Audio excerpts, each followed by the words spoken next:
ದೇವೀಸ್ kitchen, ದಕ್ಷಿಣ ಭಾರತದ ಸಾಂಪ್ರದಾಯಿಕ ಅಡುಗೆಗಾಗಿ ಬನ್ನಿ ಅಡುಗೆ ಕಲಿಯೋಣ.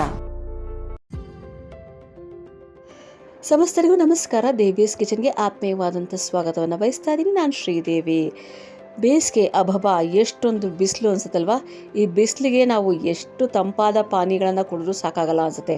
ಅಷ್ಟೇ ಅಲ್ಲ ಕಣ್ರಿ, ಇನ್ನೇನು ಶ್ರೀರಾಮ್ ನವಮಿ ಕೂಡ ಹತ್ತಿರ ಬರ್ತಾ ಇದೆ. ಸಮಯದಲ್ಲಿ ಹಣ್ಣುಗಳ ಬೆಲೆ ಹೆಚ್ಚಾಗಿರುತ್ತೆ. ಸ್ವಲ್ಪ ನಾವು ಏನಾದರೂ ನಮ್ಮಲ್ಲಿ ಇರೋ ಪದಾರ್ಥನ ಮಾಡಿ ಅದರಿಂದ ಪಾನಕ ಮಾಡಬಹುದಂದರೆ ಖಂಡಿತ ಮಾಡ್ಬೋದು. ನಾನೀಗ ಹೇಳ್ಕೊಡ್ತೀನಿಲ್ಲ, ಆ ಪಾನಕವನ್ನು ಮಾಡಿ ತುಂಬ ಚೆನ್ನಾಗಿರುತ್ತೆ. ಇದು ಆರೋಗ್ಯಕ್ಕೆ ಕೂಡ ಒಳ್ಳೆಯದು ಮತ್ತು ರುಚಿಯೂ ಚೆನ್ನಾಗಿರುತ್ತೆ. ಮತ್ತೆ ಮತ್ತೆ ಕುಡಿಬೇಕು ಅನಿಸುವಂಥ ಆರೋಗ್ಯಕರ ಪುದೀನ ಡ್ರಿಂಕ್ ಮಾಡೋದು ಹೇಗೆ ಅಂತ ಹೇಳ್ಕೊಡ್ತೀನಿ. ಪುದೀನ ಮಸಾಲ ಡ್ರಿಂಕ್ ಮಾಡೋದು ಹೇಗೆ ಅಂತಂದರೆ ತುಂಬಾ ಸುಲಭ. ಅದಕ್ಕೂ ಮೊದಲು ಬೇಕಾದಂಥ ಪದಾರ್ಥಗಳು ಹೇಳ್ತೀನಿ, ಬರ್ಕೊಳ್ಳಿ. ನೋಡಿ, ಪುದೀನ ಸೊಪ್ಪು ಇದು ಫ್ರೆಶ್ ಆಗಿರಬೇಕು. ಈ ಸೊಪ್ಪನ್ನು ತಗೊಂಡು ಎಲೆ ಮಾತ್ರ ಬಿಡಿಸಿಟ್ಕೊಳ್ಳಿ. 1 ಕಪ್ನಷ್ಟು ಬಿಡಿಸಿಟ್ಕೊಳ್ಳಿ, ಸಾಕಾಗತ್ತೆ. ಅದಾದ ನಂತರ ನಿಂಬೆ ಹಣ್ಣು 1 ರಿಂದ 2, ಅದು ಕೂಡ ಫ್ರೆಶ್ ಆಗಿರಬೇಕು. ನಂತರ ಶುಂಠಿಯನ್ನು ನೀವು 1 ಇಂಚಷ್ಟು ಅಥವಾ ಅದಕ್ಕಿಂತ ಜಾಸ್ತಿ ಇದ್ರೂ ಪರವಾಗಿಲ್ಲ, ಅದನ್ನು ಸಣ್ಣ ಕಟ್ ಮಾಡಿ ಇಟ್ಕೊಳ್ಳಿ. ಉಪ್ಪು 1 ಚಮಚ, ಅದಾದ ನಂತರ 2 ಚಮಚದಷ್ಟು ಮೆಣಸಿನ ಕಾಳಿನ ಪುಡಿ. ಆಮೇಲೆ ಬೆಲ್ಲ ಬೇಕಾಗತ್ತೆ. ನೀವು 1 ಲೀಟರ್ ಅಥವಾ 2 ಲೀಟರ್ ಏನು ಪ್ರಮಾಣದಲ್ಲಿ ಮಾಡ್ತೀರಾ ಅದಕ್ಕೆ ತಕ್ಕ ಹಾಗೆ ಬೆಲ್ಲ ಹಾಕ್ಕೊಳ್ಳಿ. ಸಿಹಿ ಇರಬೇಕಾಗತ್ತೆ. ಓಕೆ. ಸೊ ಮೊದಲಿಗೆ ಬೆಲ್ಲವನ್ನು ಚೆನ್ನಾಗಿ ನೀವು ನೆನೆಸಿ, ಅದೆಲ್ಲ ಆದಮೇಲೆ ನೋಡಿ ಈ ರೀತಿ ಪಾನಕ ಆಗಬೇಕು. ಅದನ್ನು ನೀವು ಶೋಧಿಸಿ ಇಟ್ಕೊಂಡ್ಬಿಡಿ. ಅದಕ್ಕೆ ಅಳತೆಗೆ ಎಷ್ಟು ನೀರು ಬೇಕೋ ಆಗೋ ಅಷ್ಟು ನೀರನ್ನು ನೀವು ಹಾಕಿಬಿಡಿ. 1 ಲೀಟ್ರ 2 ಲೀಟ್ರ ಎಷ್ಟಾದರೂ ಹಾಕಿ ಇಟ್ಬಿಡಿ.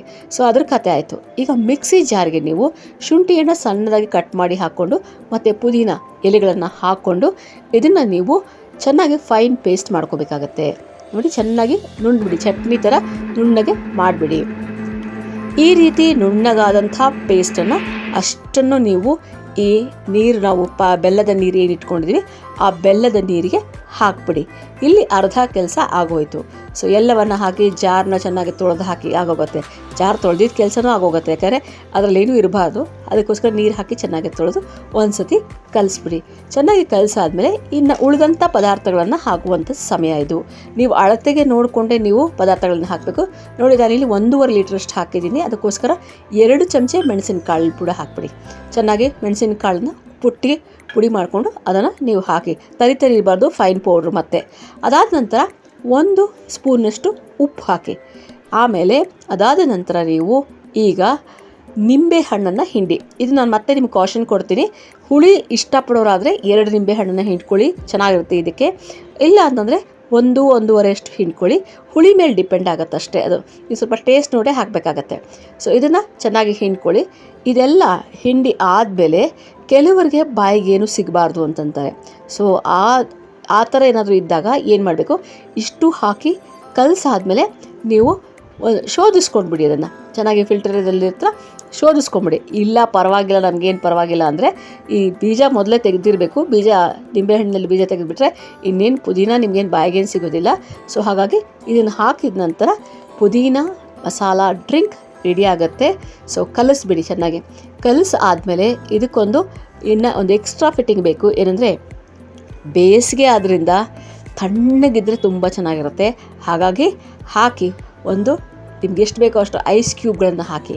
ಇಲ್ಲಪ್ಪ ನಾವು ಹಂಗೆ ಹಾಕಲ್ಲ ಅಂತಂದರೆ ಸರಿ, ಮಾಡಿದ ತಕ್ಷಣ ಫ್ರೀಸರಲ್ಲಿ ಇಟ್ಬಿಡಿ. 1 ಅರ್ಧ ಗಂಟೆ ಫ್ರೀಸರಲ್ಲಿ ಇಟ್ಬಿಡಿ, ಸಾಕಾಗುತ್ತೆ, ತಣ್ಣಗಾಗುತ್ತೆ. ಸೊ ಐಸ್ ಹಾಕಿದ್ರೂ ಚೆನ್ನಾಗಿರುತ್ತೆ, ಫ್ರೀಸರಲ್ಲಿ ಇಟ್ಟರು ಚೆನ್ನಾಗಿರುತ್ತೆ. ಅದು ಹಾಕಿದ ನಂತರ ನೀವು ಸರ್ವ್ ಮಾಡೋಕ್ಕೆ ರೆಡಿಯಾಗಿರುತ್ತೆ. ಇನ್ಸ್ಟೆಂಟಾಗಿ ಸರ್ವ್ ಮಾಡಬೇಕಂದ್ರೆ ಐಸ್ ಕ್ಯೂಬ್ಸ್ ಹಾಕ್ಬಿಟ್ರೆ ಆಗೋಯ್ತು, ಇನ್ಸ್ಟೆಂಟಾಗಿ ರೆಡಿ. ಏನು ನಮ್ಮ ತಣ್ಣಗೆ ಏನು ಪರವಾಗಿಲ್ಲ ಅಂತಂದರೆ ಹಾಗೆ ಕೊಡಿ. ಇಲ್ಲಾಂದರೆ ಫ್ರಿಜ್ ವಾಟರ್ ಹಾಕಿದ್ರೂ ಆಯಿತು, ಅವಾಗ ಕೂಡ ಕೂಲಾಗಿರುತ್ತೆ. ಸೊ ಕೂಲಾಗಿರುತ್ತೆ, ಈ ಬೇಸಿಗೆಯಲ್ಲಿ ಕೂಲಾಗಿರುವಂಥ ಕೂಲ್ ಫೀಲಿಂಗ್ ಕೊಡೋವಂಥ ಈ ಒಂದು ಪುದೀನ ಡ್ರಿಂಕನ್ನು ಕೊಡಿ. 1 ಲೋಟ 2 ಲೋಟ 3 ಲೋಟ ಎಷ್ಟು ಬೇಕಾದ್ರೂ ಕುಡಿಬಹುದು. ಅದಕ್ಕಿಂತ ಜಾಸ್ತಿ ಕುಡಿದ್ರೆ ಏನಿಲ್ಲ, ಹೊಟ್ಟೆ ಸ್ವಲ್ಪ ಕ್ಲೀನ್ ಆಗುತ್ತೆ ಅಷ್ಟೇ, ಬಿಟ್ಟರೆ ಏನೇನಾಗಲ್ಲ. ಬೇರೆ ಯಾವುದೇ ರೀತಿ ಸೈಡ್ ಎಫೆಕ್ಟ್ಸ್ ಇಲ್ಲ. ಕೋಲ್ಡ್ ಆಗುತ್ತೆ, ಕೆಮ್ಮು ಬರುತ್ತೆ, ಏನೂ ಇಲ್ಲ. ನೋಡಿ, ಈ ಬಿಸಿಲಿಗೆ ಸ್ವಲ್ಪ ಚೆನ್ನಾಗಿರೋಂಥ ಈ ಹೆಲ್ದಿ ಡ್ರಿಂಕ್ ಮಾಡ್ಕೊಳ್ಕೊಡಿ.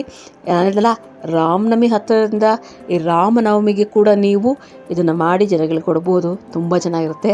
ಸೊ ಕುಡೀರಿ. ಕುಡ್ದಾದ್ಮೇಲೆ ತಂಪಾಗಿದೆ ಅನಿಸ್ದಾಗ ನನ್ನ ನೆನೆಸ್ಕೊಂಡು ಚಾನಲ್ಗೆ ಸಬ್ಸ್ಕ್ರೈಬ್ ಮಾಡಿ, ಶೇರ್ ಮಾಡಿ, ಲೈಕ್ ಮಾಡಿ, ಕಮೆಂಟ್ ಮಾಡಿ ಅಂತ ಹೇಳ್ತಾ, ಸೊ ಇವತ್ತಿನ ಕಿವಿ ಮಾತಿಗೆ ಬಂದುಬಿಡ್ತೀನಿ. ಬನ್ನಿ ಕೇಳೋಣ ಇವತ್ತಿನ ಕಿವಿ ಮಾತು.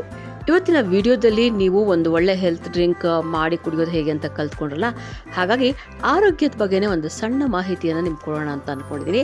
ಏನಪ್ಪ ಅಂತಂದರೆ, ನಮಗೆ ಗಂಟ್ಲು ಹುಣ್ಣಾದಾಗ, ಆಮೇಲೆ ಗಂಟ್ಲು ಕೆರೆತ ಆದಾಗ ನಾವೇನು ಮಾಡಿಬಿಡ್ತೀವಿ, ಯಾವಾಗಲೂ ಬಿಸಿ ಬಿಸಿ ನೀರು ಕುಡಿದು ಅದನ್ನು ಮಾಡಿಕೊಂಡ್ರೆ ಬೇಗ ವಾಸಿ ಆಗತ್ತೆ ಅಂತ ಹೇಳ್ತೀವಲ್ವ. ಸೊ ಹಾಗೆ ಮಾಡ್ತಾ ಇರ್ತೀವಿ. ಆದರೆ ಗಂಟಲು ಹುಣ್ಣು ಆದಾಗ ಅಥವಾ ಗಂಟಲಿನ ಕಿರಿಕಿರಿ ಇದ್ದಾಗ ಬಿಸಿಯನ್ನು ಕಡಿಮೆ ಮಾಡ್ಕೋಬೇಕು. ಇಲ್ಲ ಅಂದರೆ ಆ ಹುಣ್ಣುಗಳು ಏನಾಗಿರುತ್ತೆ, ಅದು ಜಾಸ್ತಿ ಆಗುವಂಥ ಚಾನ್ಸಸ್ ಇರುತ್ತೆ. ಅದಕ್ಕೋಸ್ಕರ ಏನು ಮಾಡಿ ಅಂತಂದರೆ, ಬೆಚ್ಚಗಿನ ನೀರನ್ನು ಬೇಕಾದ್ರೆ ಕುಡೀರಿ, ಅದು ಅಥವಾ ಬಿಸಿ ನೀರನ್ನು ಆರಿಸಿ ಕುಡೀರಿ. ಅದಕ್ಕಿಂತ ಏನಪ್ಪ ಅಂತಂದರೆ, ಒಳ್ಳೆ ಫಿಲ್ಟರ್ ನೀರಿದ್ದರೆ ಸಾಕು. ಅದನ್ನು ನಾರ್ಮಲ್ ವಾಟರ್ ಹಾಗೆಯೇ ಕಾಯಿಸದೇ ಇದ್ರೂ ಪರವಾಗಿಲ್ಲ, ಫಿಲ್ಟರ್ ನೀರನ್ನು ನೀವು ಕುಡಿತಾ ಬನ್ನಿ. ಈ ಗಂಟಲಿನ ಸಮಸ್ಯೆ ಏನಿರುತ್ತೆ ಅದು ಬೇಗ ವಾಸಿ ಆಗುತ್ತೆ. ಇದು ನನಗೆ ಡಾಕ್ಟ್ರೇ ಹೇಳಿದ್ದು. ನಾನು ತುಂಬ ದಿನಗಳ ಕೆಮ್ಮು, ಈ ಕಫ, ಈ ಗಂಟಲು ನೋವೆಲ್ಲ ಅನುಭವಿಸಿದ ನಂತರ ಅವ್ರು ನನಗೆ ಇದನ್ನು ಹೇಳಿದರು. ಅದನ್ನು ಮಾಡಿದ ನಂತರ ಕೆಮ್ಮು ಹೋಯಿತು, ಗಂಟಲು ನೋವು ಹೋಯಿತು. ಆ ಪ್ರಾಬ್ಲಮ್ ಮತ್ತು ಗಂಟಲು ಹುಣ್ಣಾಗೋ ಪ್ರಾಬ್ಲಮ್ ಮತ್ತೆ ಬರಲಿಲ್ಲ. ಸೊ ಹಾಗಾಗಿ ನಿಮಗೆ ಹೇಳ್ತಾ ಇದ್ದೀನಿ. ಗೊತ್ತಾಯ್ತಲ್ವ? ಮತ್ತೆ ಸಿಗೋಣ.